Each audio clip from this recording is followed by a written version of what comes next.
Hello and welcome to another episode of the FIFO Project Podcast. I am really excited to be with you again today. We are talking all things stress and resilience building today. I'm really excited to get stuck into it. Before we do, don't forget you can join the conversation on our social media. So head to Instagram and look us up. We are at the FIFO Project. You can find us on Instagram, Facebook, Threads, TikTok, wherever there is social media, you will find the FIFO Project. That is what we are all about, is building connection and community with women in mining through our health and wellbeing programs.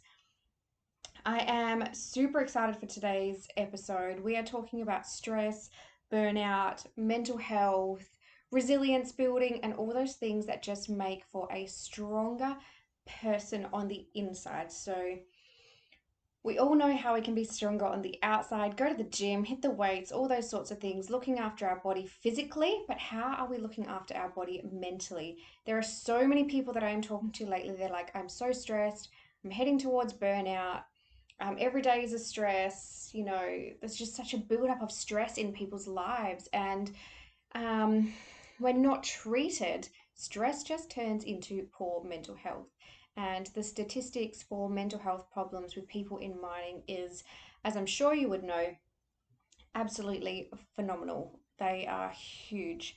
A huge percentage of people with poor mental health in the mining industry. So I don't think that the importance of mental well-being can be overstated.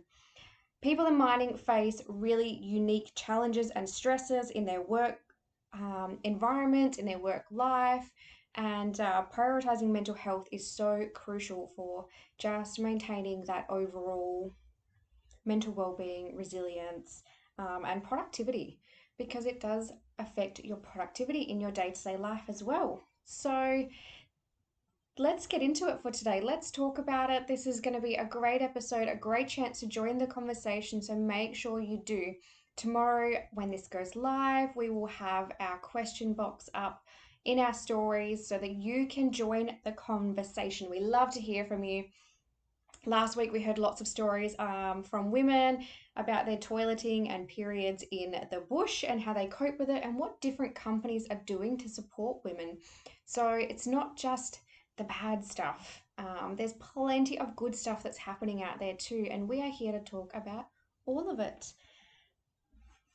So let's have a look at understanding stress in the mining industry. Where does stress come from? Why are people in the industry so stressed out? And to me, I feel like it's not just one thing. It's a whole lifestyle challenge to be in the industry. I mean, it's not, I can't just say, oh yeah, the work is physical, because it is physical work for most people in a mine site, but there's so many other challenges, the shift changes, your body going through that day shift and night shift change is huge. And even though we may cope with it, and we might still sleep, it does put stress on our bodies. Even if we're not noticing it straight away, I can promise you that living your life upside down and back to front by doing night shift is definitely putting stress on your body. Being in those remote locations where you are in the middle of absolutely fucking nowhere, um, can cause a lot of people stress. Being away from your family, missing out on those family events, um, long distance relationships, all those sorts of things build stress. And while it's not just one thing, that could stress you and tip you over the edge. It's a combination of all these sorts of things that I'm seeing coming up in people, in my clients, that they're trying to deal with if they've had a problem in their relationship on while they're on R&I. This is one that I guess I talk about with a lot of my girls very often. They've had a fight with their partner on R&R. It hasn't been resolved. They've both gone back to work, and then communication becomes really difficult. So, you can't say the same things in a text message or a phone call. It doesn't quite come across the same way as, sitting down in person. You also just don't have as much time when you're away as well, to be able to sit down and have a 2 or 3 hour long phone conversation to try and sort out your personal issues. But then on the other side of that, that means that you're walking around each day with, that sort of like hanging over you, I guess you could say, like oh, when I get home, I have to go and sort out that problem we had last week, or communication has, halted, it's less because you're in this sort of fight. Family expectations. Family expects that you can be at every event, or that you can take time off to go to different things, um, which is unrealistic. There will be times you will miss out on things. And on the other hand of that, family expectations, but also your expectations, it can be really hard to miss birthdays, Christmases, weddings, all those sorts of things because of work. And while most workplaces are really great at allowing you to take time off and to be at different events, you can't always be there for everything.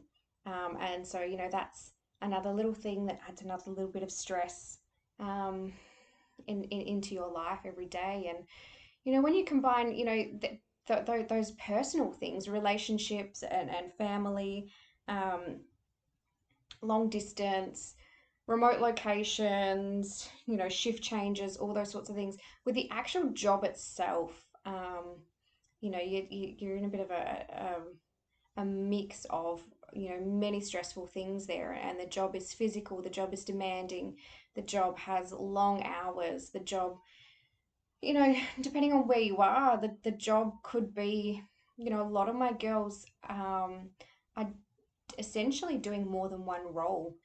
Someone's away for that shift, so you have to pick up the slack, or someone's not showed up, or they've been sent back to their room.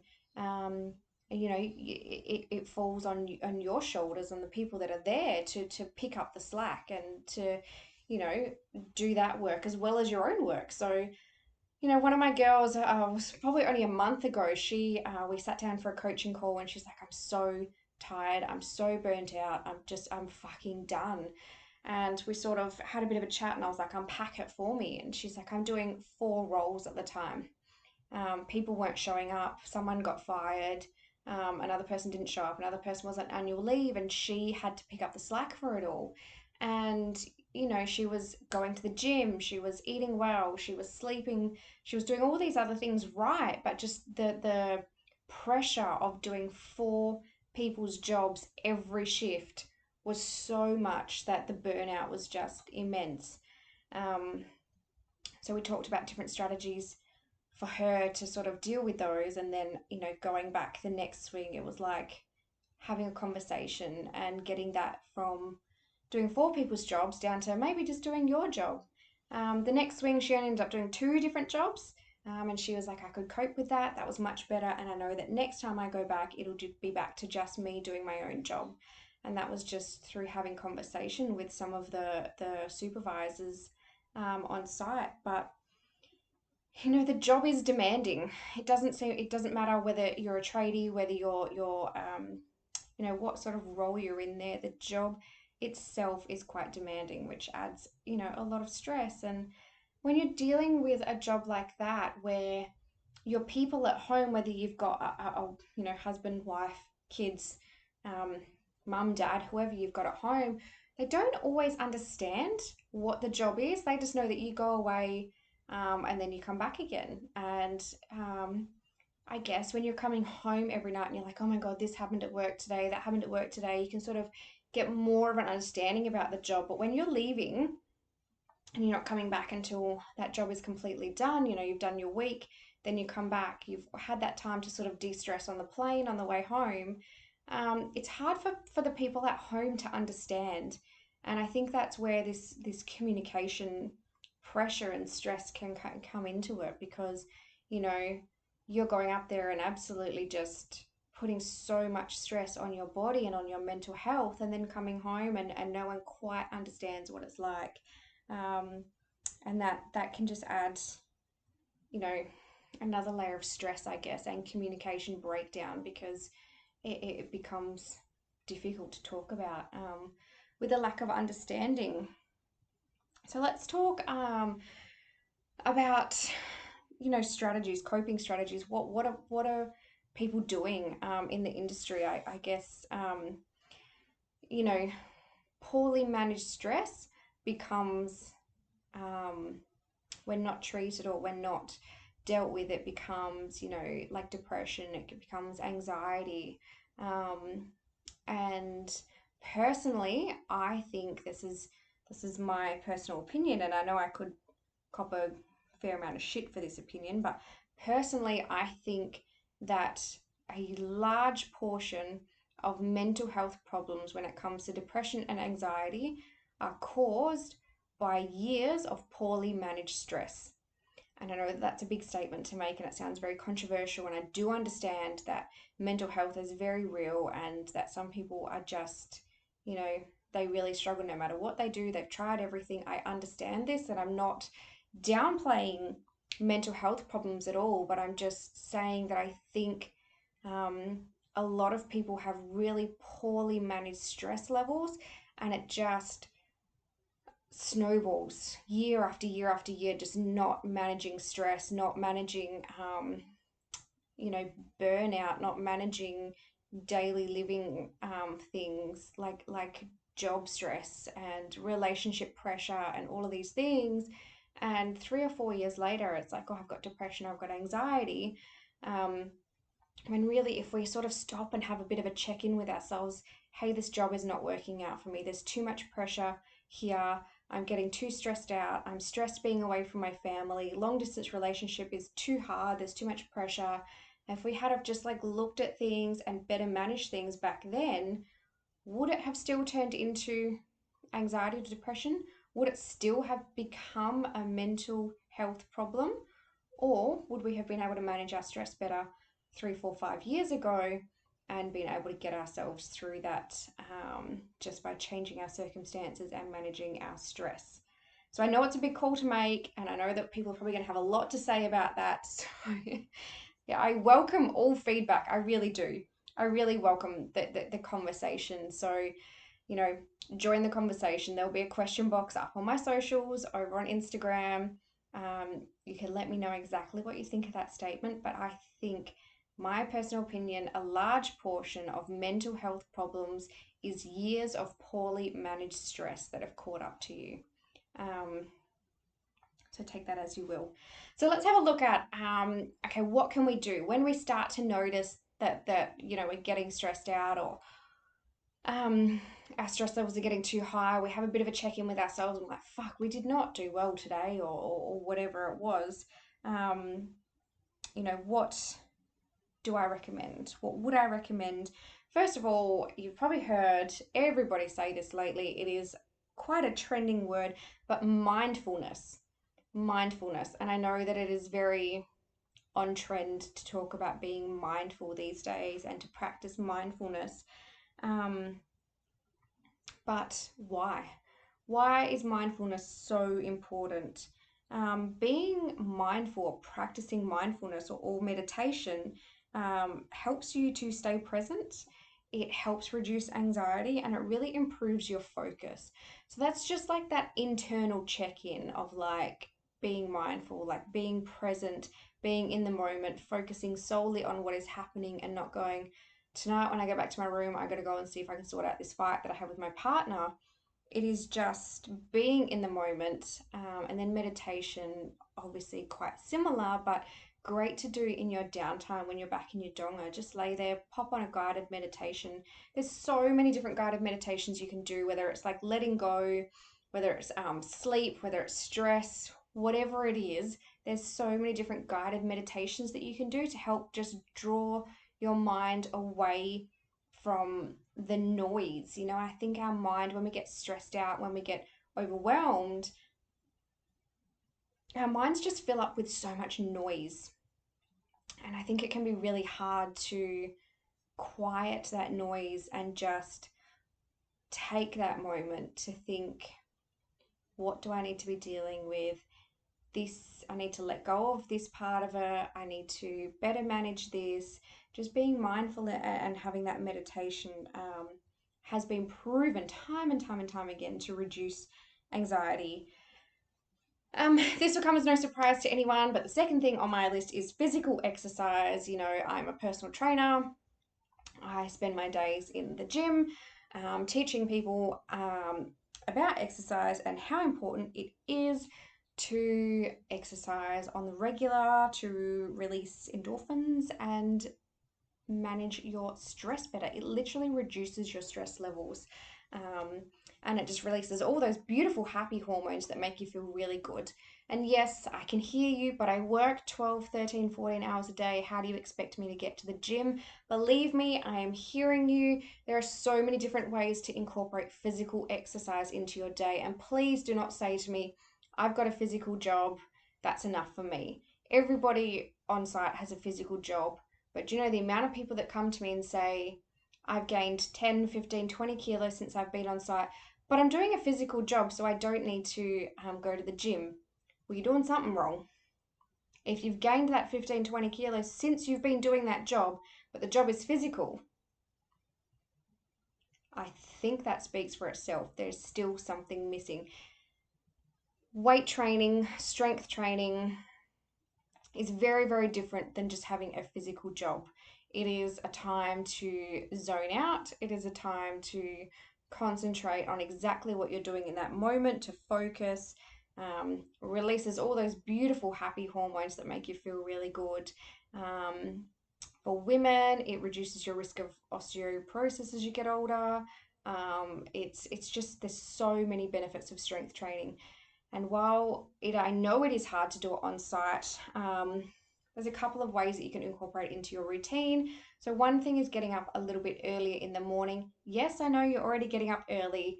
Don't be giving me all the excuses. If you get it done in the morning, it doesn't matter how long the day is, how much overtime you have to do, how much shit goes wrong on site, you've done it for the day. You don't have to then go, back to camp and be like, oh, I really had a hard day today. I don't want to go to the gym right now because it's already done. You did it before the day started.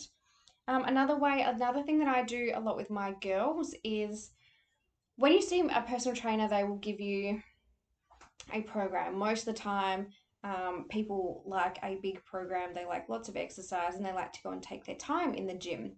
However, when it comes to my girls, my idea, what I do with most of my girls is I give them big compound exercises and they do less exercises. So whereas a normal gym program might have say 8 to 10 exercises in each workout, my girls are working on 5 to 6 exercises. We're doing big movements, we're doing big compound lifts so that we are using as many muscle groups as we can and we're getting in and out of the gym quicker. So they're there, some of my girls are like, I can do 20 minutes a night. Others are like, I can do 40 minutes. Whatever it is that you have time for, we actually just create programs for that time frame using whatever equipment is available to you. Some of my girls prefer to work out in their rooms, so we start with some really minor body weight stuff and then we progress to the gym from there. It is whatever works. Some of the times I'll have a mix of gym and bodyweight programs. If they can get to the gym, great, that's the program they'll do for the day. If they can't, there's still something that they can do in their room at the end of the night. Do it in your pajamas, do it in your underwear, whatever it is. You don't then have to go have a shower and get dressed and go to the mess, have a shower and get dressed and go to the gym.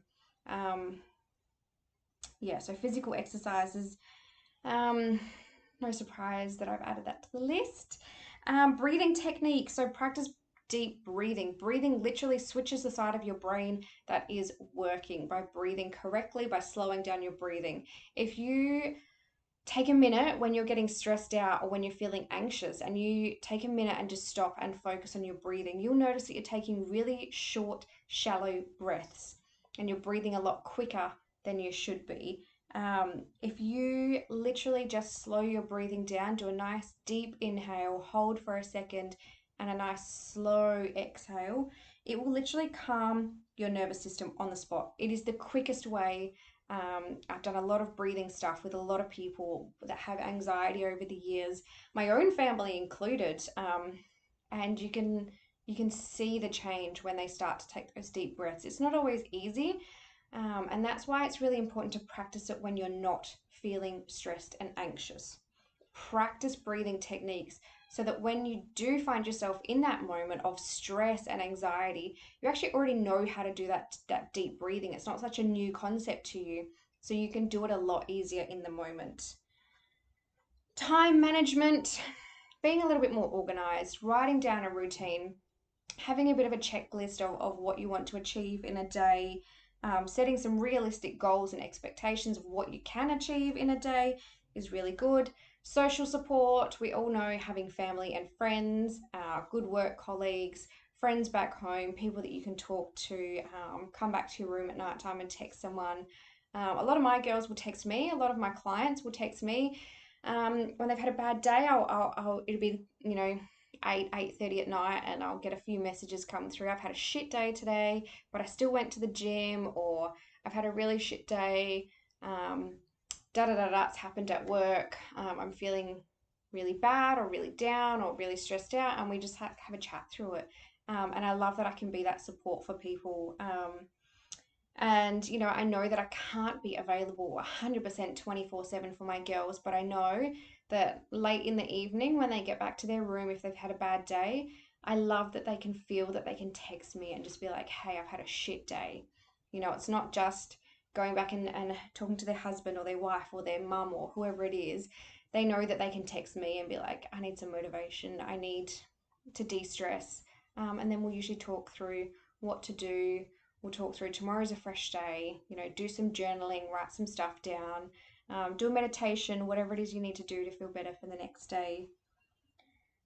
Breaks and rest. Anyone that has ever done a PT session with me will know the importance of rest. Rest and recovery is just as important as, working out and working and stuff. Make sure you do take a break sometimes. If so many people just have enormous amounts of annual leave and sick leave owing to them. And if you're not using your annual leave, why not? What are you doing with it? Take some time, even if it's just take a day or two, extend your R&R at home, take a couple of extra days off, and maybe go away on those days, or just use the time, use the breaks, use the time. Make sure you're getting plenty of rest and recovery. And not just, rest and recovery where you sit at home and lay on the couch and sleep in all day, but go and do something that sets your soul on fire in that time. Take a break from work, have a rest, but go and climb a mountain, jump out of an airplane. Whatever it is that really sets your soul on fire, do something like that. Take your breaks, take your rest time, and make sure you use it to do beautiful things. Hobbies and interests. It is harder, I know, to have hobbies while you are working away, but I do have quite a few girls that have joined a sports team, softball, touch footy, all those sorts of things. And they were just really upfront. They signed up, said, this is my swing. I can be here every second week or every third week. And I don't know any sporting companies that have ever said no. Netball, whatever it is, lots of girls are doing it, and they just go on their time off. So they'll do training, they'll have a game on their week off.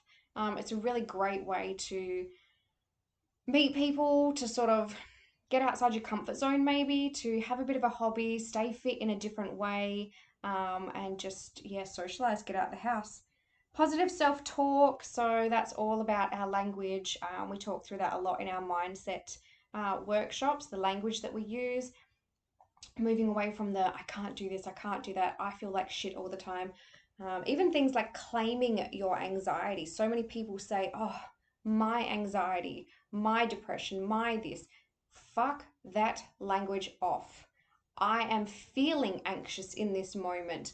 I am feeling depressed today. Stop claiming it as your own. Changing your language, changing your mindset around that makes a massive difference. Healthy nutrition, I know it is hard again on site. Don't come at me for it. There are ways, if you stop making excuses and you're ready to start doing amazing things with your nutrition, there are ways that you can do that while still being on site. So I do a lot of work with girls on nutrition. I think I don't even know what's going on with the nutrition on site at the moment, but the last couple of weeks, everybody that I have spoken to has been like, oh, veggies have been so hard to come by this week. We've had potato, sweet potato, and pumpkin. And I'm like, what the fuck is it? Like between Queensland, Northern Territory, and Western Australia, potato and pumpkin is the go at the moment. So it's about controlling what you can, obviously. If you've only got potatoes available, that's all you can do for veggies. And then obviously when you're at home, making sure your nutrition is amazing. There's definitely supplements you can take. There's definitely foods you can take to site that will really help you in while you're away as well. Um, and seeking professional help. If you're at that point where you need professional help, um, it's not weak to speak up. It is one of the strongest things that you can do for yourself and your family and anyone else that you have to spend time with, your work colleagues. A better you is gonna, you're gonna do your job better. You're gonna, keep safer. You're gonna keep everyone else safer and happier if you are safe and happy as well. So speak up, get help. Um, yeah, I mean, there's so many different things there. Everyone's different, so it's not a one size fits all. It's not everybody should go and do breathing techniques and meditations and change their language. You know, pick and choose what works for you, um, what calms you down, what brings you peace. Um, Recognizing the early warning signs of stress and poor mental health is really crucial for taking these proactive steps to maintain a healthier state of mind. So it is really, really important that you take a minute. So a couple of my girls at the moment have been feeling that build up of stress. And as part of their programming, I have put in on their daily to-do list is a check-in with their stress levels.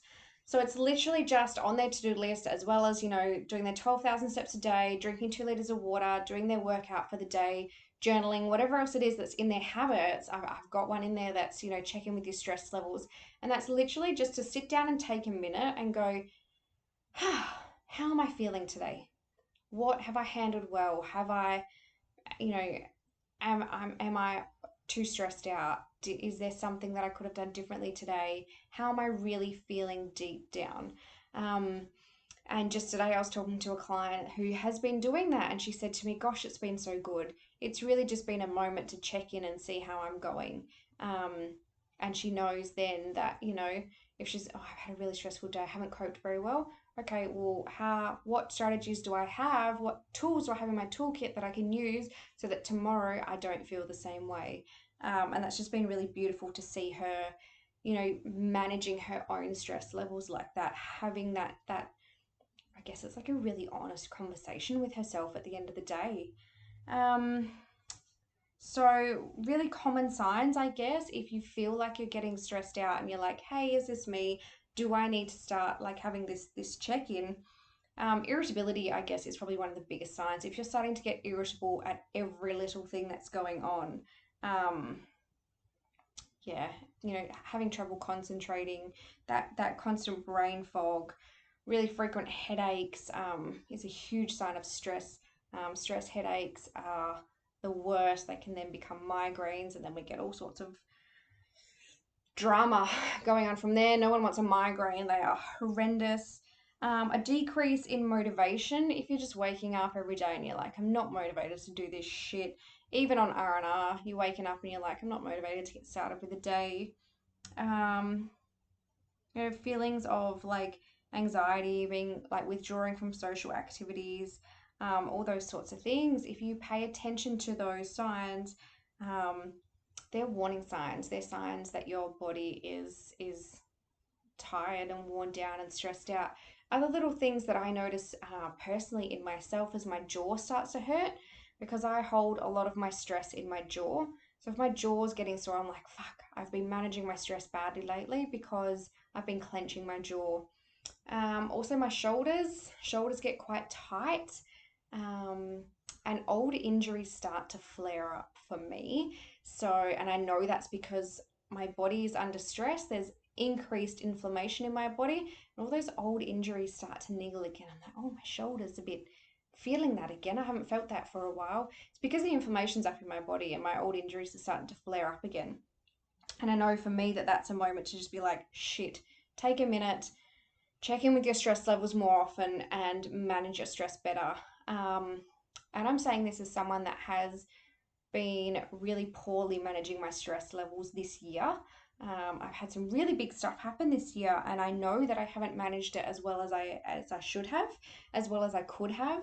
And we all get to that point sometimes. Just because I know all these things and I have all these tools doesn't mean I'm perfect at it. Like, I still sometimes go through stages where I just do not manage my stress and things just pile up and I get the headaches and I get the aches and I'm really irritable and snappy, and I'm like, oh, I just don't like that version of me. And weight gain is another one.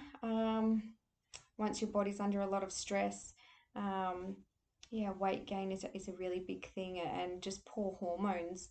Um, you start to get a bit more PMSy. You start to get, things start to play up, I guess, a bit more. You can just sort of, once you're in tune with your body and you're sort of paying attention, it's easy to pick these things up. Resilience. Let's talk about resilience. Resilience is literally the ability to bounce back and adapt in the face of challenges, setbacks, and adversity. So that is something that is really, really important in the mining industry, is to be able to bounce back, to adapt to challenges. Things change in the industry so often, I feel like, and it's really important that you can adapt, that you can change, that you can stay strong in the face of some of these setbacks. Such demanding work environments, remote locations, resilience is so important for maintaining mental and emotional well-being. Having resilience enables everyone to navigate through difficult times, maintain a positive outlook, and stay focused on your goals, even in challenging circumstances. And I think that's really important.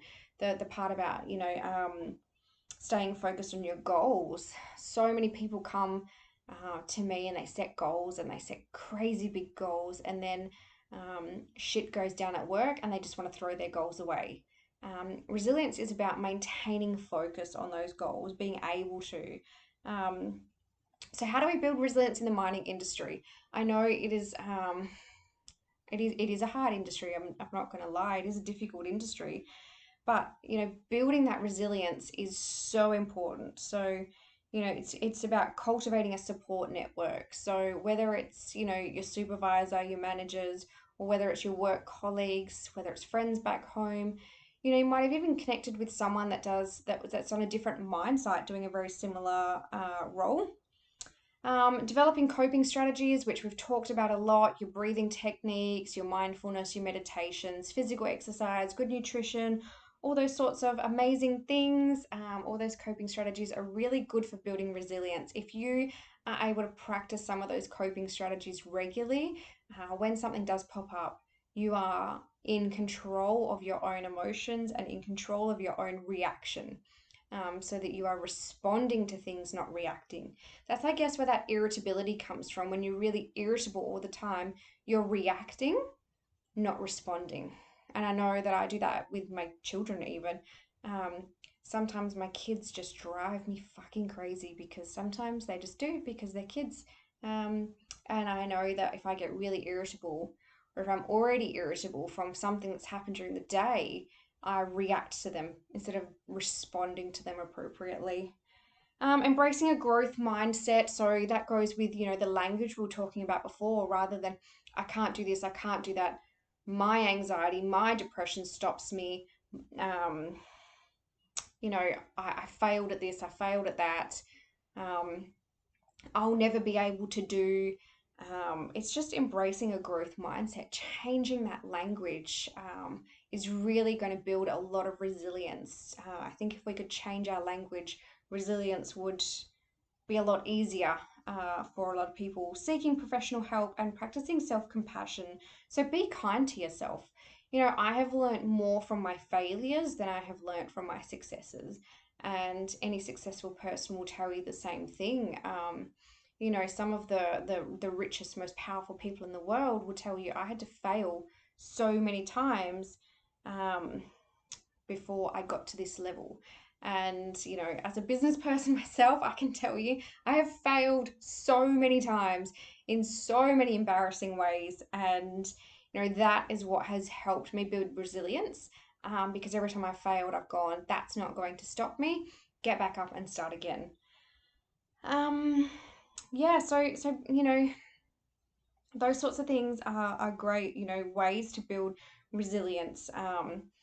But you need to understand that building resilience is an ongoing process. So when you do feel like you're having those hard days, even if you don't respond in the way that you have been practicing or that you want to, just know that you can get up and start again the next day. And it requires a lot of I guess patience and self-awareness. So that's where just taking that inner look at yourself and saying, hey, how am I really feeling today? How am I doing today? What's going on today? um yeah, and just nurturing yourself, just being really patient, being really mindful, and know that it takes discipline and it takes time. You're not going to build resilience overnight. It would be fantastic if we could, but that's unrealistic, and it's not going to happen. It's something that takes practice, um, and the more that you face challenges and setbacks, with some of these tools, these coping tools and these strategies, the easier it's going to be the next time, to be able to face a challenge with the same type of mindset. Um, there's a lot of other ways, a lot of other places you can find help if you get to that point where your stress levels, your lack of resilience has become like poor mental health, and you're at that place where you do need to seek support. There are so many places you can seek support. Most companies have got an employee assistance program, also called an EAP. Some companies have amazing ones, some companies have really shit ones. Worth having a speak to maybe like HR, and see what their programs are like there. There are so many mental health hotlines. In Australia, we have Lifeline, which is really, really great. There's lots of apps as well. There's mental health apps, Headspace, Calm, Mood Mission, lots and lots of different um, apps that help you understand mindfulness and meditations and support. These days, online counseling is a big thing as well. You can do some virtual counseling just about anywhere. Books and podcasts like mine, of course, where you can connect with people who are going through the same thing as you. There's plenty of online support. Join the conversations, read, learn more, educate yourself on resilience, on the industry, on expectations. Embracing that growth mindset, all those sorts of things. Um, Positive self talk. There's so many podcasts, so many books on all of these topics. There's so many places that you can seek that support if you get to that level. But the idea is that we want to educate people with managing stress and with building resilience. That is really what I want to instill in the girls that I work with, is building resilience, managing their stress so that it doesn't get to that point. You don't have to become another mental health statistic in the mining industry. I want you to be strong now. I want you to manage your stress now. I want you to become more resilient now so that you can just like absolutely kick ass in the industry, and just be a stronger person on the inside as well as on the outside. Um, that is what I'm here for. That is, as much as I love my fitness and my well-being and all those sorts of things, part of that, it all goes hand in hand for me. You cannot be, you can't be physically fit unless you're mentally fit as well. And it all just sort of comes in together. We want to build strong bodies and strong minds, and that is what the FIFO Project is here for. So if you have loved this episode, please head to our social media at the FIFO Project. You can find us anywhere. There will be a question box up on our Instagram stories so that you can join the conversation. Tell us what works for you. If you need to reach out to someone, my inbox is open. Send me a message. I've had a couple of ladies do that last week. Reach out to me and just say, hey, I want to share my story anonymously in your Facebook community about reaching out for help. And that is just beautiful. I love that people come to me and share those stories and, share their stories to inspire others as well. It is such a special, special place. So join the conversation. I would love to hear from you. Um, if you are at the point where you're feeling really stressed and really overwhelmed, implement some of these strategies and then let me know. In a month's time, come back to me and say, hey, I started doing some breathing techniques, some mindfulness. I did my mental health daily check in to see how I'm feeling and it's working or I'm feeling better. I would love to hear from you. Love to hear from you. And if you are at the point where you're like, send help, my mental health, my physical health, all of it's falling apart, send me a DM. Just be like, hey, Emma, I am needing some help. Sign me up to one of your programs, coach me, help me. That is what I'm here for. That is what I love to do. And I will help you build that resilience. I will help you to manage your stress better, sleep better, work out more often, you know, just feel overall better from the inside out because I am here for all of your holistic health needs. That is me done for the day. I think I have talked enough at you for today. Next week, we are going to have a beautiful guest with us. I'm really excited. First guest of season 4. Don't forget, join the conversation. Instagram at the FIFO Project. I would love to hear from you about managing your stress and building resilience on mindsets. Until next week, don't forget to leave a review, subscribe, follow, whatever it is you need to do to stay up to date with all things the FIFO Project podcast. Until next week, beautiful ladies, I will see you later.